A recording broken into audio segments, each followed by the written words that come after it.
복음서가 무엇인가라고 한마디로 말한다면 아마 증언이다라고 할 수 있을 것 같습니다.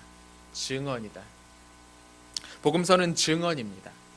예수를 보았던 사람들, 예수와 함께 일했던 사람들, 예수께서 가르치신 말씀을 들은 사람들이 훗날 그분에 관한 자신들의 기억을 증언했고, 이 증언들을 모은 책이 복음서입니다. 이 증언들의 목적은 분명하죠. 예수 그리스도께서 어떤 분이신지를 설명하기 위한 그런 목적을 가지고 있습니다. 우리는 마태, 마가, 누가, 요한 복음이라는 네 권의 복음서를 가지고 있습니다. 그런데 이 복음서들은 모두 한 명의 저자가 처음부터 끝까지 보고 들은 것을 기록한 책이 아닙니다. 생각을 해보십시오. 이 복음서 저자 4명 중에 누가 예수님께서 말구유에 누워 계실 때 그 자리에 있었습니까? 아무도 없었습니다. 그 자리에. 그죠? 하지만 마태는 그 내용을 자신의 복음서에 기록합니다. 아마 여기엔 누군가가 증언을 했을 겁니다. 그 사건이 이러이러했다라고 증언했을 겁니다. 어쩌면 그 자리에 있었던 목동들 중에 한 명이 한 몇십 년 지나가지고 이제 나이 막 많이 들어서 내가 그때 거기 있었는데 하면서 뭐 증언을 해 주었을지도 모르죠. 또 예수님 사역 후반기에 가면 예수님께서 어떤 산에 올라가셨는데 거기에서 그분의 모습이 변하셨다라고 기록되어 있습니다. 일명 변화산 사건이라고 하는데요. 거기 올라가셨더니 막 얼굴에서 빛도 나고 옷도 사람이 그렇게 빨래할 수 없을 정도로 휘어지고 막 빛이 나고 어떤 그런 모습이 있었다라고 되어 있습니다. 근데 이때 그 산에 같이 예수님과 올라갔던 제자는 3명밖에 없습니다. 베드로와 요한과 야고보입니다. 그런데 흥미롭게도 여기 같이 올라갔던 요한은 자기 복음서에 이 내용을 쓰지 않습니다. 대신 나머지 3명의 복음서 저자 마태, 마가, 누가는 이 사건에 관해서 기록합니다. 그럼 직접 보지 못했으니까 필연적으로 누군가가 직접 본 사람들한테 증언을 듣고 그 사람들의 이야기를 듣고 그 복음서에 기록을 했을 겁니다. 그러니까 이런 식으로 복음서는 그냥 복음서 저자 한 명이 다 처음부터 보고 들은 것을 쓴 것이 아니라 수많은 증인들의 보고와 증언을 담아놓은 그런 책입니다. 그런데 이 증인들 중에 어떤 사람들은 이름이 잘 알려져 있는데 어떤 사람은 그렇지 않은 경우가 있습니다. 예를 들어 오늘 본문은 아닌데 3장에 넘어가면 요한복음 3장에 넘어가면 니고데모랑 예수님께서 한밤중에 나눈 이야기가 기록되어 있습니다. 이거 누가 알고 적었겠습니까? 니고데모가 아마 증인이었겠죠. 내가 그날 밤 예수님과 이러이러한 얘기를 했었다. 사람이 거듭나지 않으면 구원받을 수 없다. 이 얘기를 예수님께 나에게 해주시더라. 이건 증인의 이름이 써 있습니다. 니고데모. 그런데 성경의 다른 부분들을 보면 그렇게 이름이 나오지 않는 증인들도 제법 많이 있습니다. 어디에는 그냥 하인들이라고 되어 있고 또 어디에는 그냥 한 사마리아 여자가 라고 되어 있습니다. 또는 38년 동안 병을 앓던 어떤 사람이라고 되어 있는 것도 있습니다. 왜 어디에는 니고데모니 나사로니 하면서 이름이 나오는데 또 어디에는 이름이 나오지 않을까? 정확히 알 수는 없지만 아마도 이 증인들의 신분이나 아니면 이 증인들이 처한 상황 때문이 아니었나 싶습니다. 이 증인들의 이름을 밝히면 이들이 위험에 빠질 수도 있는 그런 지역에 살던 사람들이라면 그 이름을 말하는 게 조금 어렵겠죠. 복음서를 기록을 하면서. 아마 그런 몇 가지 이유 때문에 이들의 이름이 밝혀지지 않은 경우가 또 있지 않았나 싶습니다. 그래도 이들 이름이 알려지지 않은 증인들도 교회에서 아주 중요하게 여겨졌을 겁니다. 아마 이들을 돌아다니면서 여러 교회들을 돌아다니면서 자신들이 직접 보고 경험했던 그 사건들, 예수님에 관한 이야기들을 전하고 다녔을 겁니다. 마치 살아있는 복음서가 돼서 그냥 그 사람이 초청해가지고 교회 초청해서 내가 예수님을 만났는데 이러이러하셨습니다. 마식하면 그게 예수님에 관한 유일한 정보였을 그런 시대가 아마 있었을 겁니다. 물론 그들의 기억은 사도들과 다르게 아마 일부 사건에만 한정되었겠지만 그래도 그들은 아주 소중한 교회의 자산이었을 것입니다. 또 복음서의 저자들도 이들과의 만남을 통해서 그들의 복음서를 더욱 풍성하게 기록할 수 있었을 겁니다. 그래서 오늘부터 이 복음서에 나오는 특별히 요한복음을 중심으로 여러 증인들의 이야기가 있는데 그 중에서 이름이 나오지 않는 증인들을 조금 찾아가면서 한번 이야기를 나눠볼까라는 생각이 듭니다. 오늘은 그 첫 번째 시간으로 이 가나에 있었던 결혼식 그 현장의 증인들, 이름이 알려지지 않은 그 증인들에 관한 이야기를 첫 번째 시간으로 함께 살펴보겠습니다. 오늘 본문 요한복음 2장에 나오는 이 결혼식, 이 가나의 혼인잔치 이야기는 아주 유명합니다. 다들 아실 겁니다. 무슨 내용인지. 이 이야기는 요한복음에 나온 7가지 기적 중에 첫 번째로 나오는 기적 사건입니다. 또 예수님께서 자신을 비로소 세상에 나타내신 첫 번째 사건이기도 합니다. 근데 이 이야기 안에 한 무리의 증인들이 나옵니다. 근데 본문에서는 그 증인들의 이름이 나오지 않죠. 그냥 하인이라고만 설명되고 있습니다. 하인들. 예수님이 보여주신 이 첫 번째 기적들을 바로 눈앞에서 보았던 이 하인들은 누구였을까요? 먼저 이 본문에서 하인으로 번역된 그리스어가 디아코노스라는 단어입니다. 이건 나중에 집사로도 번역되는 단어인데요. 일반적으로 그리스어에서 종이나 노예처럼 그냥 자기 의지와 상관없이 어떤 사람에게 완전히 예속돼서 시키는 거 무조건 다 해야 되는 사람들을 가리키는 표현으로는 둘로스라는 단어를 사용을 합니다. 이게 이제 노예라는 뜻입니다. 종, 노예로 주로 번역이 되죠. 근데 이 디아코노스는 의미가 살짝 다릅니다. 이들은 아마도 일을 시키는 사람과 신분상 크게 다르지 않았을 겁니다. 이들은 억지로 일을 하는 사람들이 아니었습니다. 아마 대부분 이 디아코노스라고 불리는 사람들은 상당한 그 일에 대한 대가를 받고서 일해주는 사람들을 가리킵니다. 그러니까 급료를 받고 일하는 사람들, 그래서 집안일을 도와주거나 뭐 처리해주는 그런 사람들인 거죠. 그래서 복음서의 다른 곳을 보면 이 디아코노스라는 단어가 보통 섬기는 사람이라고 번역이 됩니다. 예수님께서 누구든지 너희 중 크고자 하는 사람들은 먼저 다른 사람을 섬겨야 한다 할 때 섬기는 자로 번역된 단어가 이 디아코노스입니다. 물론 근데 이들이 꼭 돈을 받고 일하는 사람이냐? 그렇지는 않습니다. 때로는 그냥 호의로, 선의로 다른 사람들을 돕기도 합니다. 아마도 오늘 본문에 나오는 요한복음 2장에 나오는 이 사람들, 하인으로 번역된 이 사람들이 그런 경우가 아닌가 싶습니다. 우리나라도 마찬가지였지만 고대 이스라엘에서 결혼은 동네 잔치였습니다. 아주 큰 일이지요. 수많은 사람들이 오고 손님들이 와서 그들을 위해서 음식을 준비하고 그들을 접대하고 하는 것만 해도 이만저만 손이 많이 가는 일들이 아니었습니다. 때문에 동네 사람들이나 친척들이, 결혼하는 사람들, 친척들이 다 모여가지고 그 일을 돕곤 했습니다. 오늘 본문에 나오는 하인들은 이런 사람들이었던 것 같습니다. 그들은 잔치가 벌어지는 이 가나라는 이름의 동네의 주민들이었을 겁니다. 이들은 아마 바로 직전에, 오늘 본문에 나오기 바로 앞에 나오는 예수님의 제자가 되었던 나다나엘, 아마 그도 이 잔치에 같이 참여했을 가능성이 높은데요. 같은 동네에서 일어난 잔치니까요. 아마 나다나엘도 이 사람들은 잘 알았을 겁니다. 요한복음 21장을 보면 이 나다나엘의 고향이 이 가나라고 소개되어 있습니다. 이 하인들은 먼저 이 나다나엘이 예수님과 함께 있는 모습을 보면서 살짝 궁금증이 들지 않았을까 싶습니다. 이 사람들은 나다나엘을 잘 압니다. 나다나엘은 그 동네에서 이미 유명한 사람입니다. 나다나엘은 학식도 제법 있었고 이스라엘 민족의 운명에 대해서 깊이 막 고민도 하고 아마 이 정도 인물이라면 고대 이스라엘 세계에서 아마 회당에서 말씀도 가르치고 아마 그랬을 가능성이 높습니다. 그러니까 동네 아주 저명 인사가 나다나엘인 거죠. 그런데 그런 나다나엘이 어떤 젊은이와 함께 오는데 그 젊은이를 아주 깍듯이 대합니다. 저 젊은이가 누군가라는 호기심이 아마도 이 하인들, 이 돕는 사람들을 생겼을 겁니다.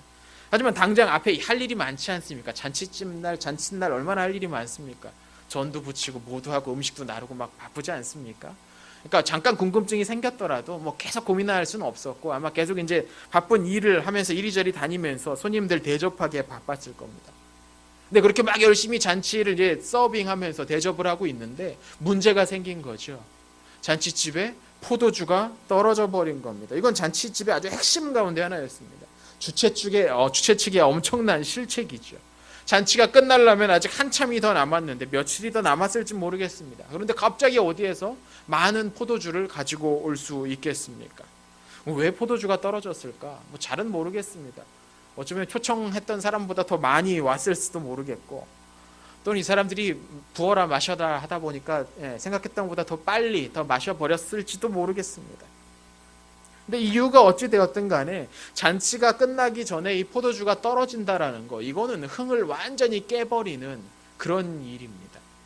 말도 안 되는 일이 벌어진 겁니다. 손님을 초대해 놓고 그들에게 대접할 포도주가 없다? 이건 대단한 수치스러운 일이기도 했습니다. 사람들은 벌써부터 여기저기서 포도주 더 가져오라고 막 이야기했을 겁니다. 그럼 이 하인들, 이 서빙하는 사람들, 돕는 사람들은 아주 난처하게 발을 동동 굴렀겠죠. 이때 예수님의 어머니께서 나타나십니다. 아마 이 자리에 잔치에 이제 초대받았다라고 되어 있는데 같이 이제 잔치에 계시다가 아마 이런 부분까지 신경 썼던 걸로 봐서 이 잔치, 그러니까 이 혼례가 벌어졌던 사람과 친인척 관계가 아니었을까 뭐 그렇게 추정하는 분들도 많이 계십니다. 보니까 포도주가 다 떨어진 거죠. 이거 어떻게 할까 싶어가지고 예수님에게 가서 사정을 설명을 합니다. 이러이러해서 포도주가 떨어졌단다. 이거 어떻게 좀 해결해 줘야 되지 않겠나. 예수님이 좀 난처한 표정을 지으십니다. 이거 포도주가 떨어졌는데 저한테 와서 어떻게 조금 난처하다는 듯이 대답하시면 좀 곤란하다고. 오늘 본문에 나오는 이야기가 아마 그런 뉘앙스인 것 같습니다. 예수님이 어머니한테 딱 잘라서 여자여 왜 그러십니까? 뭐 이렇게 하신 건 아니고 그냥 난처한데 곤란한데 이거 저한테 이렇게 얘기하시면 지금 아닌데 지금 아직 때가 안 됐는데 하면서 완곡하게 거절하시려고 하시나 결국 어머니가 부탁하시니까 어쩔 수 없이 그 일을 자신이 맡겠다고 하시죠. 조금 떨어진 곳에서 마리아와 예수님께서 막 대화하시는 것을 이 하인들이 보지 않았겠습니까? 지금 포도주가 떨어져서 딱히 할 것도 없습니다. 뭔가 지금 처리하겠다고 마리아가 나섰고 마리아가 저기서 예수님과 대화하는 모습을 이 하인들이 여기서 지켜봤을 겁니다. 이때까지만 하더라도 이 하인들은 앞으로 자신들이 무슨 놀라운 엄청난 일을 보게 될지 몰랐을 겁니다. 짐작도 못했을 겁니다. 대화를 마친 마리아가 그들에게 와서 이렇게 이야기합니다. 가서 내 아들 예수가 말하는 대로 그대로 해주십시오. 일하는 사람들은 저 젊은이가 무슨 특별한 수가 있을까 반신반의하는 마음으로 갔을 겁니다. 그런 사람들에게 예수님께서 말씀하시는 거죠. 가서 여기에 있는 돌 항아리 6개에 물을 가득 채우십시오 라고 이야기하십니다. 이상한 명령입니다. 갑자기 항아리에 물을 채워라. 지금 포도주 어디서 가져와야 되는데 가서 내 창고에 비밀 창고에 어디 토굴에 내가 이따만큼 준비해놨으니까 그거 가져오십시오 라고 했으면 모르겠는데 가서 이 돌 항아리에 물을 채우라는 겁니다. 그런데 그 항아리의 크기도 장난이 아니었습니다. 본문 6절을 보면 이 항아리에 관해서 두세 통 드는, 그러니까 두세 통이 들어가는 돌 항아리라는 표현이 나옵니다. 그럼 여기서 한 통이 얼마나 되느냐? 한 40리터 정도 된답니다. 한 38리터 된답니다. 감이 잘 안 오시지 않습니까? 38리터면 어느 정도나 될까? 우리 예배실 들어올 때 바로 오른쪽에 보시면 그 생수통 큰 거 있습니다. 그게 얼마 정도 되냐면 20리터라고 써 있는데 실제로 담아있는 거 19리터 정도 된답니다. 38리터 정도 되면 그거 딱 2통입니다. 그게 여기에 나오는 한 통입니다. 그러니까 그거 두세 통이면 한 100리터 정도 되는 항아리인 거죠. 저 생수통으로 치면 한 5개, 6개 정도 되는 그 정도의 물입니다. 여러분 저 생수통 들어보신 적 있으십니까? 저는 자주 듭니다. 저 물 떨어질 때마다 자주 가서 이제 제가 꽂아놓는데 많이들 꽂아놓는데 무겁습니다, 여러분. 무겁습니다. 물론 여기에 뭐 어린 아이들 자주 안고 다니시는 어머니들은 이제 충분히 드실 수 있을 겁니다. 근데 이제 꽤나 무겁습니다. 그 100리터 되는 그 통이 한 개도 아니고 6개입니다. 그 통에 물을 가득 채우라고 명령하시는 거죠. 이게 장난이 아닌 일인 겁니다. 더구나 이 시대에 어디 뭐 수도꼭지에 물 틀면 물이 콸콸콸 쏟아지는 그런 시대도 아닙니다. 물론 고대 로마에 큰 도시들에는 수도 시설이 있었습니다. 그래서 수도관이 마을로 이렇게 끌어와가지고 돈 좀 있는 집안은 그걸 개인 집에까지 끌어왔답니다. 뭐 오늘날처럼 수도꼭지가 있어가지고 틀었다 잠갔다 하는 거 아니고 계속 물이 콸콸콸 쏟아지는 그런 수도관이 있는 집안도 있었는데 갈릴리 가나라는 동네는 그런 큰 도시가 아닙니다. 수도 시설이 갖춰진 도시가 아닙니다. 작은 촌동네입니다. 그럼 여기서 물을 가져다가 그만큼 채우려면 어떻게 해야겠습니까? 뭐 10중 8구 뭐 우물물 퍼다가 써야 됐을 겁니다.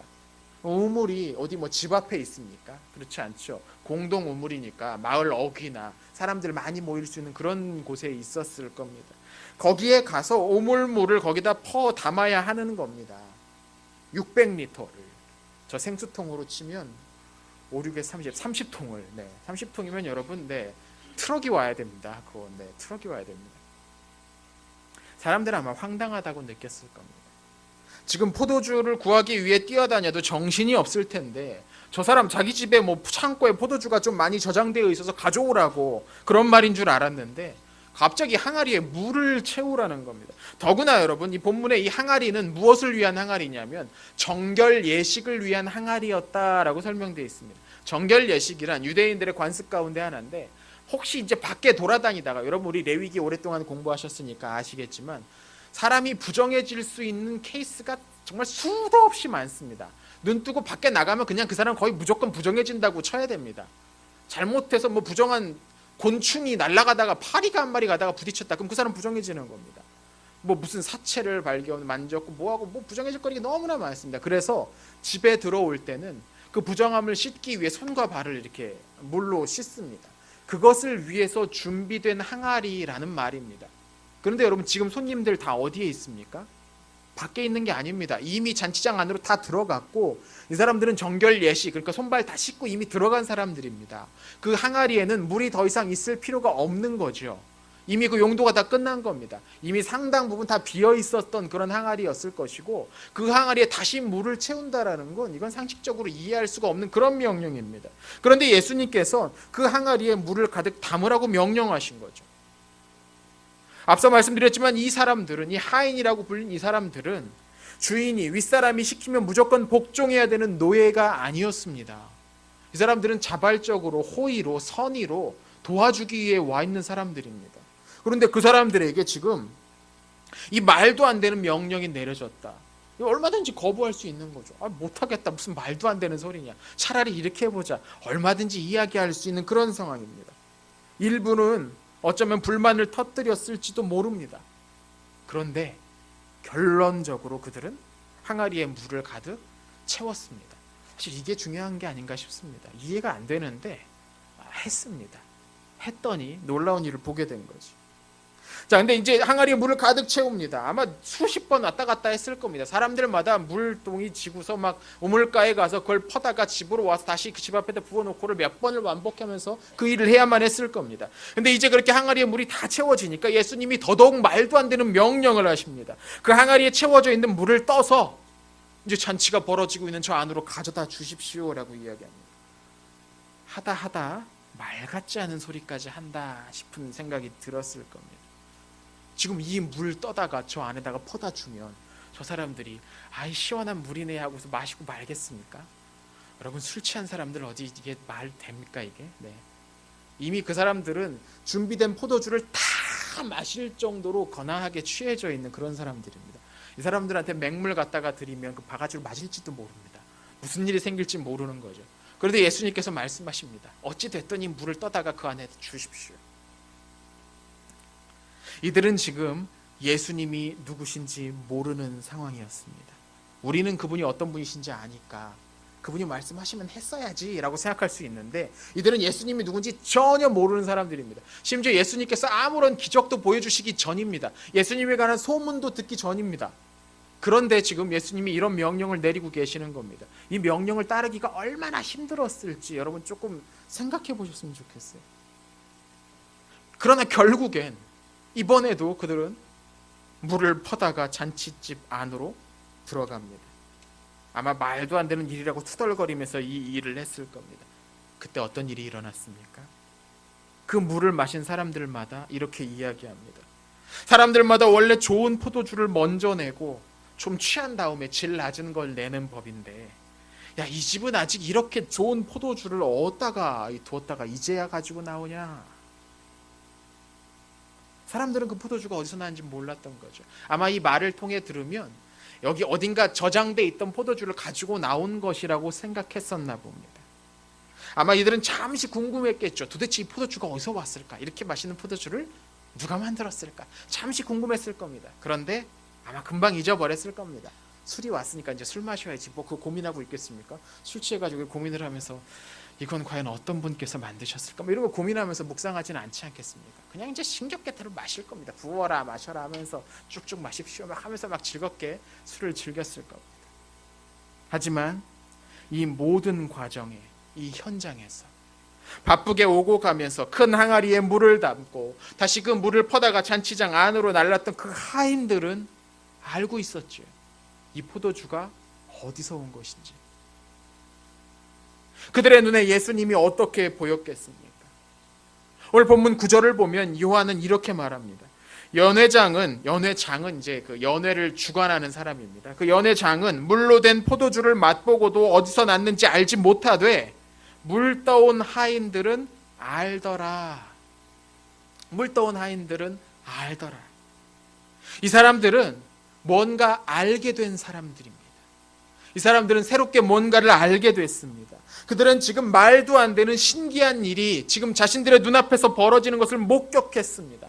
이게 너무나 놀라워서 만약에 이 일이 끝난 다음에 집에 돌아가서 다른 사람들한테, 가족들한테 내가 본 일을 이야기하면 사람들 도저히 믿지 않을, 야, 제정신이 아니구나, 일이 너무 힘들어가지고 좀 살짝 왔다 갔다 하나보다, 그런 말을 들을 만한 말도 안 되는 엄청난 사건을 지금 보고 알게 되었습니다.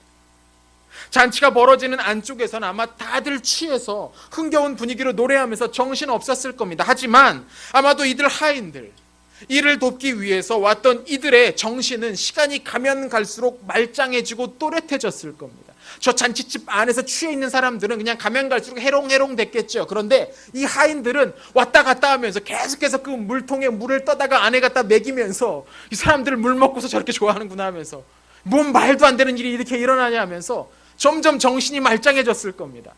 이들은 취할 수가 없었겠죠. 그리고 오고 가면서 예수님을 힐끗힐끗 쳐다봤을 겁니다. 저분 누구냐? 저 사람 누구냐? 이 사람이 또 무슨 일을 할까? 나다나엘 선생이 깍듯이 모셨던 이유가 있었구나. 아마 이들은 생각했을 겁니다. 이 본문에 나오는 하인들은 예수님이 가진 능력을 새롭게 알게 된 사람들이었습니다. 그 능력이 무엇입니까? 물을 포도주로 바꾸실 수 있는 분이라는 겁니다. 예수님께서는 물질의 가장 기초적인 속성까지도 바꾸실 수 있는 분, 다른 말로 하면 물질을 지배하시는 분이었습니다. 요한복음 1장을 보면 예수님께서는 온 세상을 창조하신 분이라고 설명됩니다. 만물이 그로 말미암아 지은 바 되었으니 지은 것이 하나도 그가 없이는 된 것이 없느니라. 아멘. 우리 주님은 온 세상을 창조하신 분이십니다. 동시에 그 창조하신 세상을 그분의 뜻대로 다스리시는 분입니다. 이 자리에 있었던, 그날 그 자리에 있었던 하인들은 이 사실을 단순히 글이 아니라, 단순히 들은 것이 아니라 눈앞에서 직접 보고 알게 되었습니다. 완전히 새로운 일을 행하시는 분이 그들 앞에 계신다는 것을 그들은 확인할 수 있었습니다. 어쩌면 이들은 경건한 유대인이라면 모두가 그러듯이 안식일마다 회당에 가서 말씀을 배웠을 겁니다. 그리고 어쩌면 이들은 이 사건을 보고 그들이 배웠던 이사야서의 한 구절을 떠올렸을지도 모릅니다. 이사야서 55장 1절에서 선지자는 이렇게 말합니다. 오호라, 너희 모든 목마른 자들아, 물로 나아오라. 돈 없는 자도 오라. 너희는 와서 사 먹되 돈 없이 값없이 와서 포도주와 젖을 사라. 선지자는 이 말씀을 외치면서 하나님을 떠나서 모든 면에서 너무나 오랫동안 피폐해진 삶을 살고 있었던 백성들에게 다시 하나님께로 돌아오십시오. 하나님께로 돌아오면 하나님께서 그들의 삶을, 여러분의 삶을 기쁨으로 채워주실 것입니다 라고 말씀합니다. 그런데 지금 이 가나의 하인들은 그들이 배웠던 오래전 그 말씀이 그들 눈앞에서 현실화되고 있는 것을 보게 됩니다. 그들 앞에 정말로 포도주를 값없이 주시는 분이 나타났습니다. 물을 포도주로 바꾸심으로써 가치 없는 것을 향기로운 것으로 새롭게 만드시는 분이 그들 앞에 나타난 겁니다. 어쩌면 그들은 자기들 눈앞에서 벌어지는 이 모든 사건의 진정한 의미를 다 깨닫지는 못했을지도 모릅니다. 그러나 우리는 압니다. 이 사건의 참된 의미를 압니다. 하나님은 우리를 값없이 채워주시는 분이시라는 겁니다. 믿으십니까, 여러분? 이게 믿어지십니까? 하나님께서는 우리를 값없이 채워주시는 분이라는 겁니다. 저는 이 진리가 단순히 말과 글이 아니라 직접 삶으로 우리에게 와 닿기를 축원드립니다. 하나님께서 우리의 삶을 값없이 채워주신다는 이 사실이 올 한 해 우리 교회에, 우리 성도들의 삶에 정말 삶으로 와 닿아서 증언할 수 있게 되었으면 좋겠습니다. 하나님의 말씀이 우리의 육신과 영혼을 건강케 하시고 하늘의 풍족한 것으로 채워주실 거라는 거죠. 올 한 해 더욱 깊이 이 은혜를 경험했으면 좋겠습니다. 우리 이렇게 같이 한번 고백해 보겠습니다. 주님께서 물을 포도주로 바꾸십니다. 함께 같이 고백해 봅시다. 주님께서 물을 포도주로 바꾸십니다.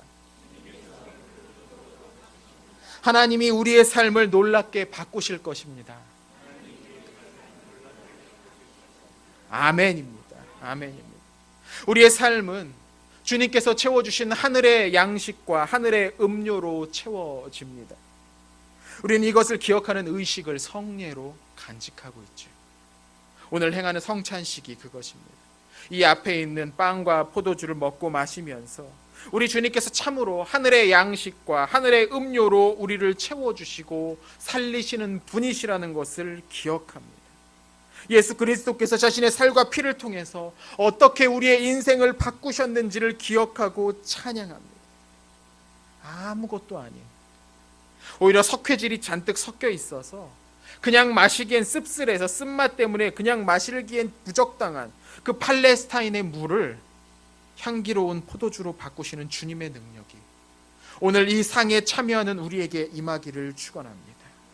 우리 앞에 있는 것은 그냥 빵과 포도주일지 모르나 믿음으로 이 상에 나아가는 우리에게 주님은 영으로 함께 하실 것입니다. 이제 우리도 이 거룩한 사건의 증인이 되어야 합니다. 우리는 주님께서 어떻게 물을 포도주로 바꾸실 수 있는지, 어떻게 하늘에 계신 하나님의 아들이 이 자리에 빵과 포도주를 통해 우리 안으로 들어오시는지, 그래서 우리 안에 계시면서 어떻게 우리의 삶을 바꿔가시는지 우리는 증언해야 됩니다. 어떻게 아무것도 아닌 우리가 주님의 놀라운 능력을 감당하는 사람으로 변했는지 우리는 삶으로 증언해야 됩니다. 우리도 증인이 되어야 하는 겁니다. 마라의 쓴물이 단물로 바뀌고 이새의 막내 아들이 이스라엘의 위대한 왕으로 세워지고 하나님이 아니었으면 진작 무슨 사고를 쳤을지 모르는 우리가 지금 이 자리에 거룩한 하나님의 백성으로 나와 예배하고 하나님을 배우고 주님의 살과 피를 먹고 마십니다. 이 놀라운 변화의 증인이 되기를 다 같이 기도하셨습니다.